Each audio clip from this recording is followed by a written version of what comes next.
stood up in front of 100 guests, looked Brian in the eyes, and said, "This wedding is off." People gasped. Forks froze midair. His mother nearly dropped her wine glass. In that moment, I saw all their faces twist: shock, embarrassment, confusion. But I felt strangely calm, like I'd been holding my breath for years and finally exhaled. We had been together for 7 years. I met Brian at a friend's 4th of July barbecue in Denver.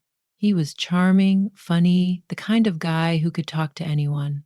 At first, he felt like a safe place. He called me his rock, and I believed it. I supported him through job losses, family drama, and countless nights when he fell apart over small setbacks. Meanwhile, I kept steady balancing my own career, taking care of my dad after mom died, holding us together when he crumbled. But slowly, cracks formed. His parents, Richard and Susan, never really saw me as enough. They loved to remind me that I wasn't exactly what they pictured for their golden boy. I brushed off their comments, telling myself it was just stress, that they'd come around. Brian never defended me, though. He'd laugh awkwardly or change the subject, leaving me standing alone with their little digs echoing in my head. Over time, he started dismissing my thoughts more openly. When I suggested including a small tribute to my mom at our wedding, he scoffed. "Why make people sad? Let the dead stay in the past." The words hit me like ice water down my spine. I wanted to believe he didn't mean it, but the more I looked, the more I realized he had no space in his life for my grief, my history, or me, really. And his parents? They took every chance to belittle me. They'd call me too sensitive, too serious, like I was some charity project they graciously tolerated. The night of that dinner, their jokes crossed the last line. But I didn't cry. I didn't beg. I just watched, quiet, because they had no idea what I was about to do next. After that dinner, I didn't sleep. I lay in bed, replaying every laugh, every mocking toast, every smug smirk from Brian's parents. Their words echoed in my head like a broken record. At least she taught Sarah to be helpful, even if she overdoes it. Brian's face was what hurt the most. He didn't flinch, didn't correct them. He let them slice me open in front of everyone, and he joined in. I'd loved this man for years, carried his insecurities, built a quiet corner in my world for his chaos. I'd thought we were a team, but that night he showed me the truth. I was alone in that relationship. The day after, he acted like nothing happened. He asked if I wanted to finalize the seating chart and whether we should go taste cakes again. He looked so casual, humming while making coffee, as if he hadn't just stood by while his family humiliated me. I watched him move around the kitchen. Every small movement, opening the fridge, pouring milk, felt calculated, almost rehearsed. He had always been good at playing the laid-back, easygoing guy, but now I saw the script. He thought if he ignored it long enough, I'd cave. I'd pretend to forget, like I always did. But this time was different. Over the following week, Richard and Susan doubled down on their subtle sabotage. They started sending me suggestions for my vows, all carefully worded to erase my mother's presence. They wanted me to mention how grateful I was to be welcomed into such a wonderful, supportive family, how I was honored to become a daughter to Richard and Susan. I stared at those drafts, my stomach twisting. They also changed the flower arrangements without asking me, removed the small white lilies I had chosen to honor my mom, replacing them with big, flashy roses Susan loved. Brian said I was being dramatic, that it was just flowers. A few nights before the wedding, I caught him on the phone with his mother, joking about how Sarah is too stuck in the past. She needs to move on and focus on us. The last word, us, felt like a slap. I thought of all the times I swallowed my pride for him. The dinner parties where I stood silently while they made backhanded comments about my upbringing. The business trips I covered for him when he didn't feel motivated. The countless times I defended him to my own father, saying he was just under pressure, that he'd come around. I wanted to scream. Instead, I felt a strange calmness wash over me. That night, I didn't cry. I didn't slam doors or throw things. I sat on the edge of my bed, took a deep breath, and started writing. I wrote every insult, every microaggression, every passive aggressive text, every wedding detail they had hijacked, every betrayal Brian had silently watched unfold. Page after page, I documented it all. The next morning, I pulled out my mom's keepsake box. I hadn't opened it in months. I traced my fingers over her handwriting on old birthday cards, touched the locket she left me. The same locket she wore every Sunday, the one she called her good luck charm. I knew what I had to protect. From that moment, I began to collect. I started taking screenshots of messages from Richard and Susan. I quietly forwarded emails to a separate folder marked just in case. When Brian left for work, I checked the wedding budget he claimed to be handling. I found he had withdrawn money from our joint account to buy his parents a luxury spa package labeled as wedding gift.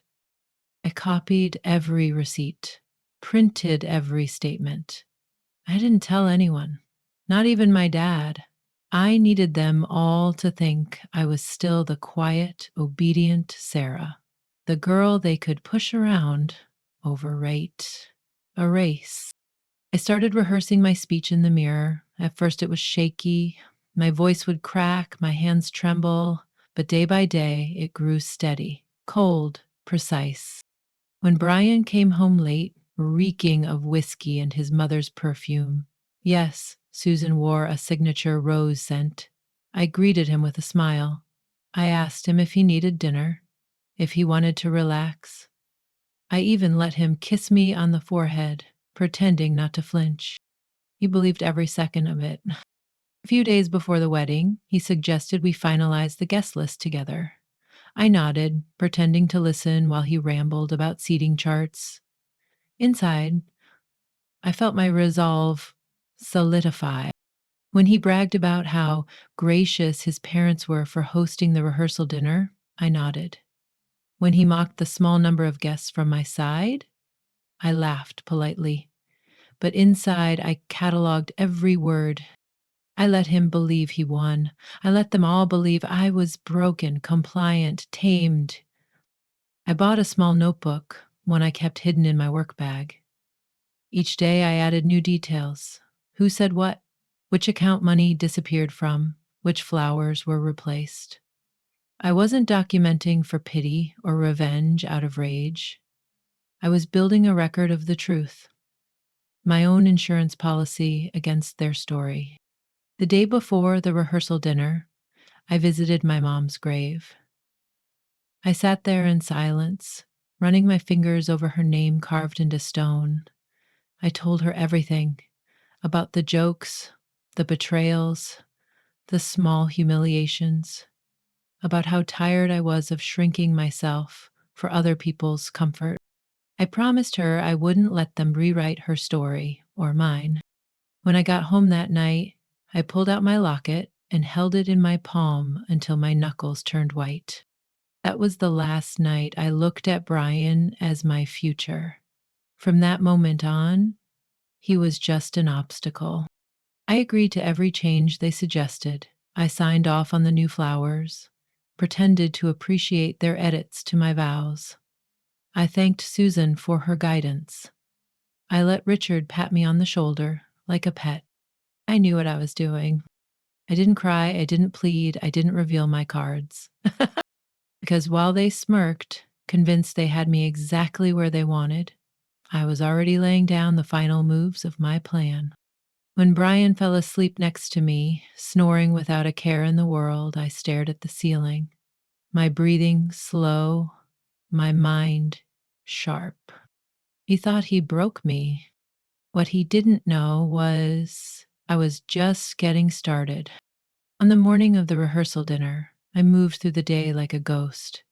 My hands folded clothes into neat piles, my mind counting down each moment.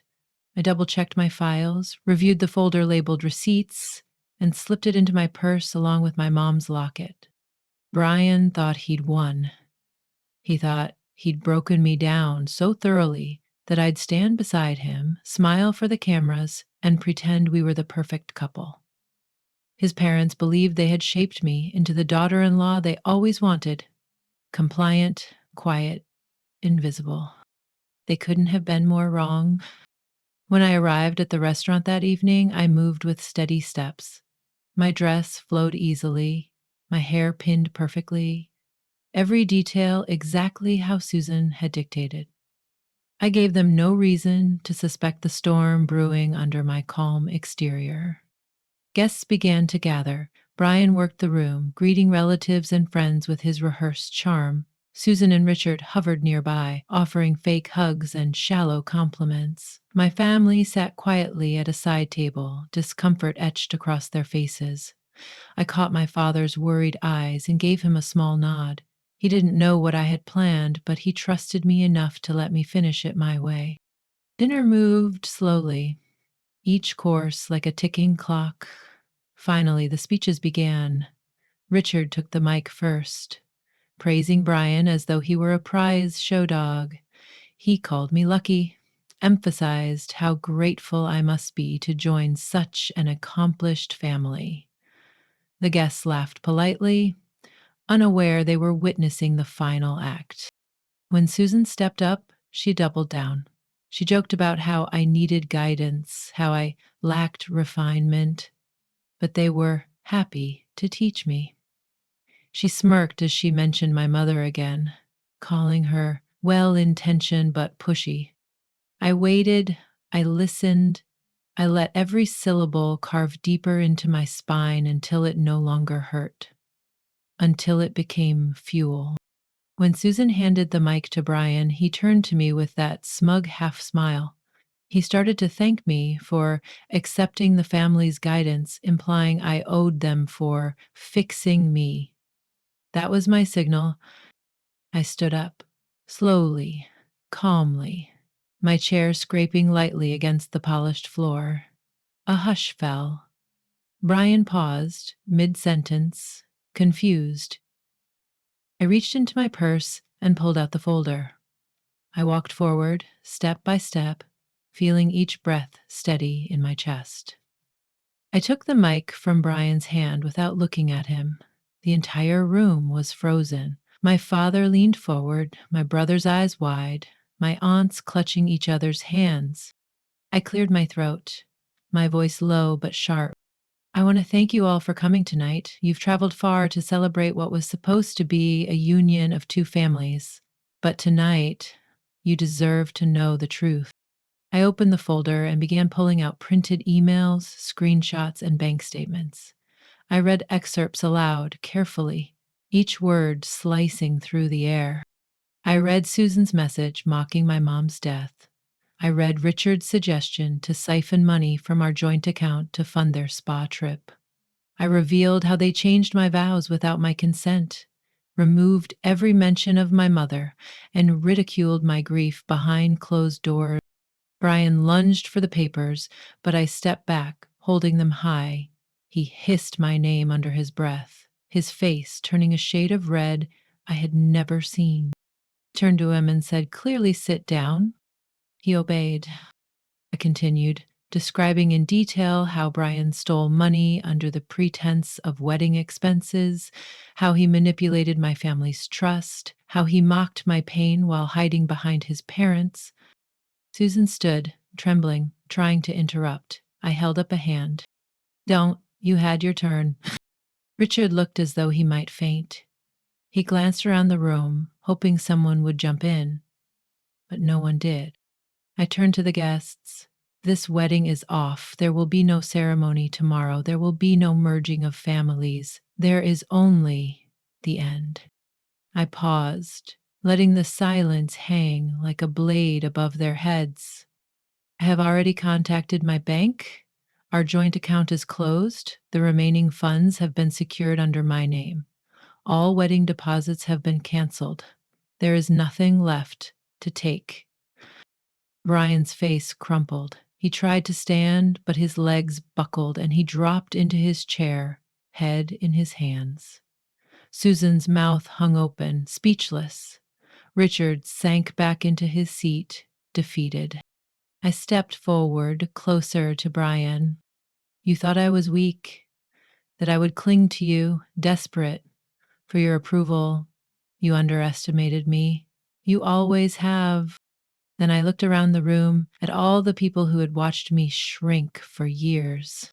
I didn't fight back then because I was afraid of losing you. But tonight I realized I was only losing myself. I dropped the folder on the table in front of Brian. He flinched like it was a weapon. Keep the lies, the manipulation, the empty pride. I'm taking back my freedom, my dignity, and my mother's memory. Those are mine. You can't touch them again. I took a slow step back, turned, and walked toward the exit. My father stood immediately, his eyes filled with something I hadn't seen in years. Pride. My brother followed, placing a protective hand on my shoulder as we moved through the stunned crowd. No one stopped me. Outside, the cold night air wrapped around me like a clean slate. I felt my lungs expand fully for the first time in what felt like forever. In the following days, Brian tried to reach out. Messages piled up, each one more frantic than the last. He called me cruel, heartless, ungrateful. His parents joined in, threatening to expose me, to turn everyone against me. I ignored them all. I closed my accounts. I blocked their numbers. I handed over the evidence to my lawyer to ensure they couldn't touch me financially ever again. I reclaimed my narrative, one quiet decision at a time. Now I run my own consulting firm. I travel when I want to. I see my father every Sunday, and I wear my mother's locket close to my heart. I sleep peacefully, knowing I never have to hear Susan's scorn or watch Brian's patronizing smirk again. I rebuilt myself from the ground up, stronger than I ever imagined. I don't regret a single second. He thought I was weak. He was wrong. After I walked out of that restaurant, I didn't look back once. I moved into a small, sunlit apartment on the edge of the city. It's not big, but it has tall windows that catch the morning light just right. There's a tiny balcony where I keep a few potted herbs and a chair where I drink my coffee in silence. The ocean isn't far. On clear days, I can drive down and watch the waves crash, feel the salt on my skin. I started my own consulting firm, something I had dreamed about quietly for years but never felt brave enough to pursue. Now, I work with clients who respect me, who listen to my ideas without questioning my worth. I build my own schedule. I pick the projects I want. I choose the people I allow into my orbit.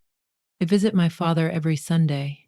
We sit on his porch, drink sweet tea, and talk about everything and nothing. Sometimes we laugh about silly memories from my childhood. Sometimes we sit in comfortable silence.